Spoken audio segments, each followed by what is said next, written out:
Now, Your Excellency, please, you have the floor. Thank you, Your Excellency, for your interesting participation here today.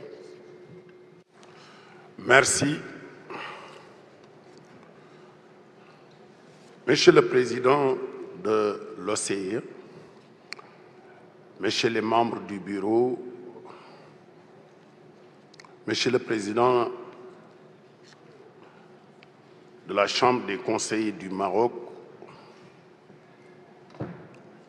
Messieurs les experts, distingués invités, Mesdames et Messieurs, permettez-moi tout d'abord, avant d'entrer dans le vif du sujet, d'adresser mes sincères remerciements à son Excellence Hakim Ben Chamma, président de la Chambre des conseillers du Maroc, pour avoir eu l'amabilité, l'affabilité de me convier à cette 18e session d'automne de l'Assemblée parlementaire de l'Organisation pour la sécurité et la coopération en Europe. Au nom de la communauté des États de l'Afrique de l'Ouest, je voudrais vous remercier tous. Mesdames et Messieurs, chers participants, c'est avec un immense plaisir que je me retrouve ici, en terre chérifienne, pour prendre part aux travaux de cette session qui revêt une importance capitale pour les générations futures.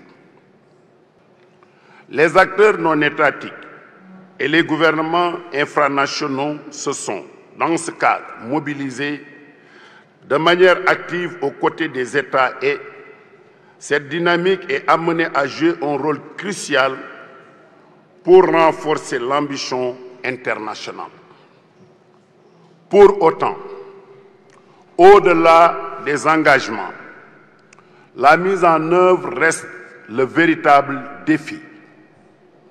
En Méditerranée comme ailleurs, l'agenda du climat doit s'inscrire dans une action concertée, immédiate et à long terme, ambitieuse et porteuse d'une solidarité agissante renforcée.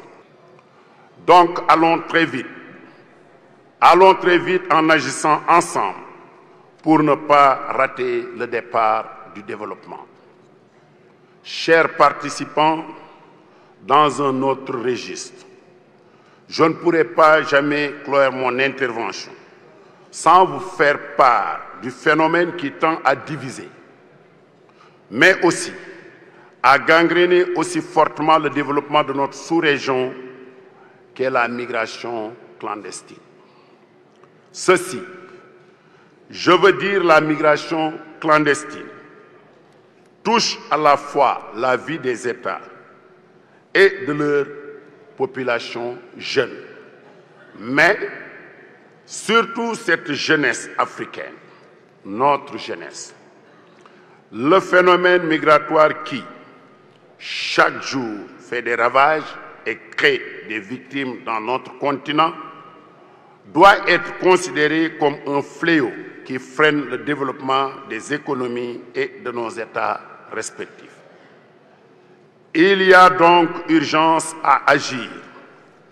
Alors, nous devons unir nos forces et redoubler nos efforts pour faire face à cette situation alarmante, persistante devant une communauté internationale qui, malgré tous ces efforts, se trouve souvent désarmée, pour ne pas dire passive. De nombreuses solutions ont été proposées, et notamment à travers les forats et autres séminaires de sensibilisation sur les conséquences néfastes du flux migratoire, auxquels s'ajoutent les accords et traités internationaux, mais, et là, jusqu'ici, la situation est loin d'être définitivement résolue, elle reste presque entière. Devons-nous taire devant l'ampleur du malheur? Quelle approche novatrice devrions-nous tenter, développer?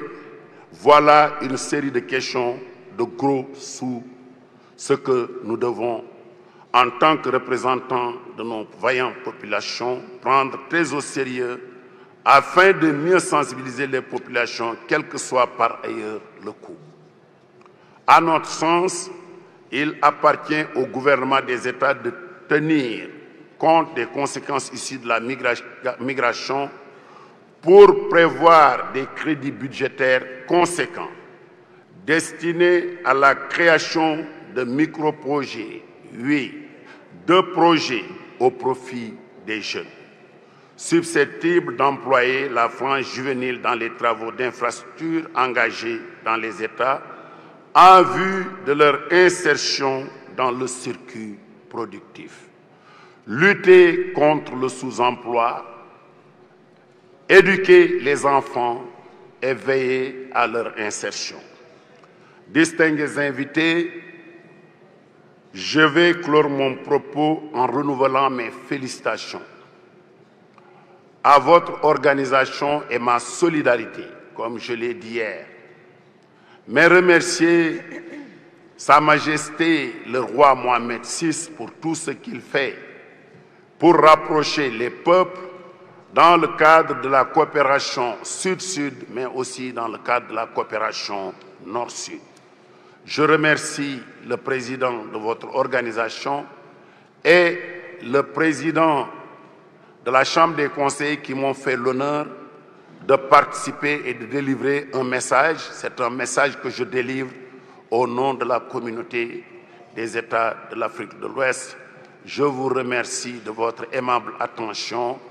Thank you very much. Obrigado. Merci.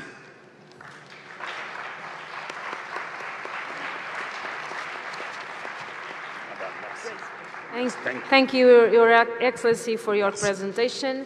Before giving the floor to Ms.